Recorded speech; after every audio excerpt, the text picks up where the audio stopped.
Hey, what's good, y'all? I'm going to keep this short and sweet.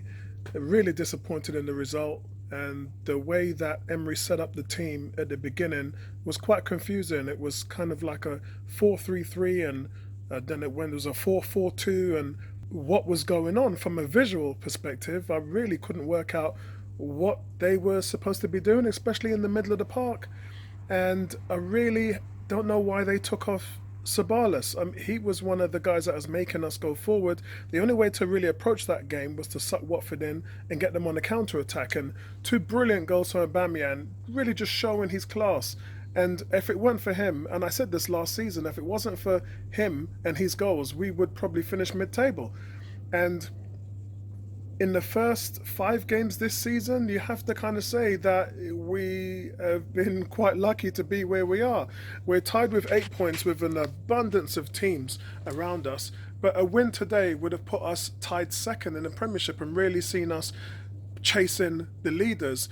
And this is the reason why we're not chasing the leaders. It's probably the reason why we'll struggle to make top four, and it may be the reason why Unai Emery will be out of a job at the end of this season. Look, I've always said that he got 2 years. The third year was an option. They really wanted to see what he can bring to the team. And all that Unai Emery has done, and let's be honest, all he's done was, with abundance of new players and 78 million spent last year, 140 million spent. So that's over 200 million pounds worth of players. So this has got nothing to do with what Wenger had. It's got nothing to do with maybe a few of the players who have let him down, like Xhaka. This isn't really that team. It's a completely different team, a different goalkeeper. The goalkeeper is the most mistake prone in the Premiership. The defence since last season has equated to 14 mistakes. That's the most by any team. We have given up so much penalties. 3 penalties given up so far this season. Watford had 31 shots on goal. 31 compared to our 7. They had 7 corners, we had 1. I mean, what is actually, this is Watford. This is a team that had a -6 goal difference after 4 games. And you just sat back, and the sitting back, it's the tactics that I don't understand. They're bad. They're not working. And he doesn't recognise or understand that. And he's not changing that. You go away from home where you know you've got a problem. Yeah, you know you've got a problem with your away form. No pressing at all. At any stage in the game was there any pressing. And we just looked clueless.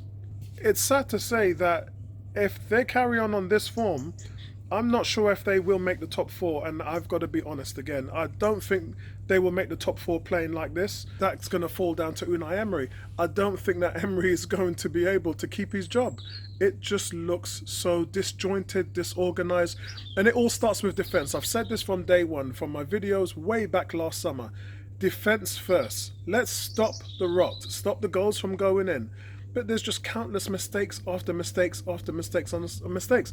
I mean, Guendouzi, playing the ball out from the back today, made a few mistakes and made 1 mistake. Then he made another, giving it away to another shirt. And as soon as he done that, Socrates did the same thing, and it led to a goal. I mean, when are you going to learn?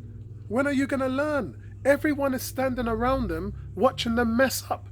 And no one's correcting it. Nobody's saying, look, let's just not do this, because there's yellow shirts just hovering on our penalty area. I've been talking about this every single game this season. Spurs got a draw against us, and they didn't pressure us. Yeah, it was almost as if going into the Emirates, they were afraid of letting what happened to them happen last year where we beat them 4-2. So they didn't really apply the pressure that they should have. But most of the other teams did, and we cracked under the pressure, and we make mistakes, and that's just what we do. And Niles just looked well out of his depth. Look, thank the Lord that Bellerin and Turney are back, because he shows a lot of Mkhitaryan tendencies in his game where Niles just isn't switched on all the time. It just looks like he's half asleep sometimes, and he's dragging his foot and gets caught with sloppy defending, sloppy passes. And as much as I rate him as a player and I want him to season, he's a young kid. You know, get Bellerin back in there, and let's get some urgency in there. Let's get Holding, Bellerin, and let's get Turney in there and try and change what's going on in defence, because the defence is awful today. Socrates is probably on borrowed time at the moment. That's his 3rd mistake he's made this season, and they're building up, mate. They're starting to count up, and if Rob Holding is fit, time for you to go into another direction. These are guys who you're supposed to be dependent on week in, week out, and it's the same thing over and over again. I'm going to put that on Arsenal 101 Facebook, so you can check it out there, and then I'll post it below on the YouTube comments when I'm finished.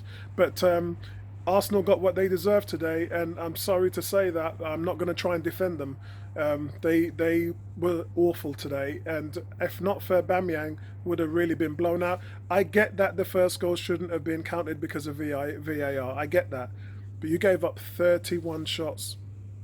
Who does that? You tell me which top 6 team lets a team have 31 shots against them. Check the statistics. None of the top 6 teams are doing that. Arsenal have a serious defensive problem, and until we find a manager that can address that, we are not going to be making any strides forward into the Champions League. That's it. Done. All right, speak to you guys later, man. Right back at you. Speak to you soon.